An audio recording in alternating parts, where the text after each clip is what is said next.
Morning, everybody. Welcome to J-Speak. I hope you enjoyed the pedal series. I'm going to have some follow-ups probably next week, as I've gotten a lot of questions and kind of funny comments that I enjoyed anyway. This week, we're going to cover a couple things. So I've had a lot of changes in the studio, but partially that's due because Gibson came out with their 2018 line. So, you know, I picked up a few guitars on special. Unfortunately, the 2015 LPM did go back.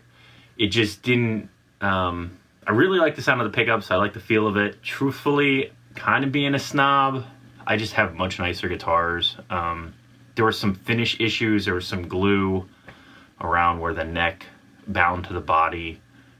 There was a lot of surface scratches on the top. Now, I believe Sam Ash and Gibson that it was stuck in a box for a couple years, but you know what? Forget it. I don't need it. It was a very cool guitar. You know, if you have more budget restrictions than maybe I do, I recommend it. I think the maple helped it cut a little bit. The pickups I thought were really clear and fantastic. So the 61 spec pickups, very cool. I would consider getting them and putting them in another guitar. Let's talk about the 2018 line, shall we? Gibson has seemed to do a lot of unique colors depending on the year lately. So new colors they've introduced: Cobalt Blue, Mojave Burst, Bloodburst Orange, Hot Pink Fade, Smokehouse Burst. I think that might be it as far as new colors.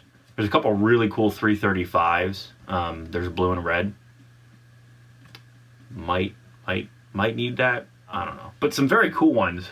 I would tell you, I have a love for Firebirds. So the Firebird with P90s. The SG Special has mini humbuckers this year, which I think is very cool, but it's reminiscent of the tribute guitars they've done before. So another unique feature of the 2018 line is that the standards, the HP models, they've gotten an overhaul as far as the actual pickup adjustment. So they're actually done from the back of the guitar. So it's kind of like a 70s move in my opinion, instead of the front of the guitar. So there's no pickup ring, which is actually kind of unique, but I don't know how I feel about it yet. Let me get my hands on one and check it out, but the finishes are very cool. The real winners for me in the 2018 line, the Les Paul Traditional. I love Tobacco Sunburst. I've actually never had a guitar in Tobacco Sunburst for a Gibson, so that's high on my list. Burstbucker 1 and 2s, good move by Gibson. I really like that guitar. The other one I really like is the Classic. Now the Classic, I grew up knowing the Classic as a Les Paul with 496 and 500 humbuckers. This is the 90s.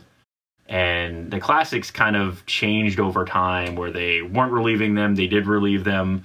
They've changed pickups in them. You know, Classic has become a very different term. I mean, Nirvana is considered classic rock now. The 2018 Classic is P90s. Good move, Gibson. I like that. I don't know if I would necessarily call it a classic, but you know, if we date back to like 54, P90s were the first thing they stuck in an electric guitar. So hey, you know, that works. I really like the color choices. All blacked out in ebony. Gold top, which of course is a fan favorite, and Pelham Blue. Personally, I would like to see the entire guitar Pelham Blue versus a Pelham Blue top and a light back, but hey, beggars can't be choosers, right? Honorable mention, the Les Paul Studio got an upgrade, has binding around the neck now, which is very cool. And that Smokehouse Burst, nicely done. Other than that, I mean, there's a slew of SGs and, you know, there's some cool Firebirds and stuff like that, but I think really those were the winners. They did bring back the Natural Finish Explorer, which is cool. You know, I could get down with that.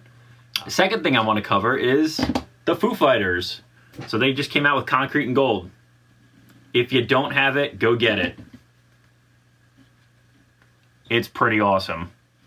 So my review of this record, I listened to it a couple times. The second or third time to appreciate it, probably more than, you know, I put in the color and the shape for the first time and was like, yeah. This one's a lot different. The vocals in general have this whole pop thing, and they've layered the crap out of Grohl's vocals.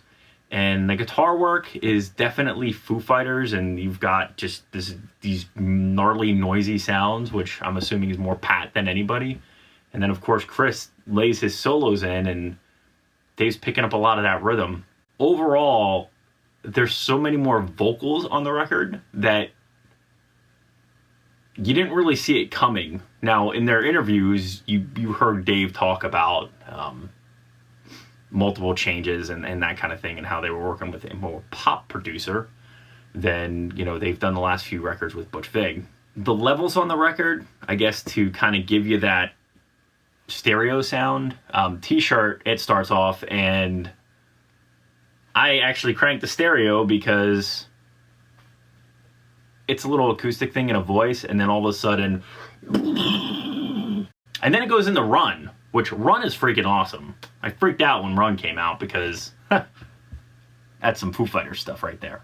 I really like La Di Da, and Dirty Water is an acoustic thing. And honestly, this kind of reminds me of Echo's Patience, Silence, and Grace, where it's a lot of like, there's some rock stuff, acoustic stuff. Sunday Rain, freaking awesome. Paul McCartney plays drums, Taylor sings. I really like that song. Which, the other thing I will say, it's like the Foo Fighters all of a sudden used all their 1970s rock music influence. Because it's like the Foo Fighters meet freaking Yellow Submarine. I don't know. It's very cool, though.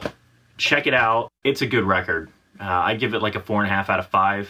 So, definitely get out, pick it up, and let me know what you think. As always, thanks for watching. Be sure to like and subscribe. Many more videos to come. Don't miss one sub.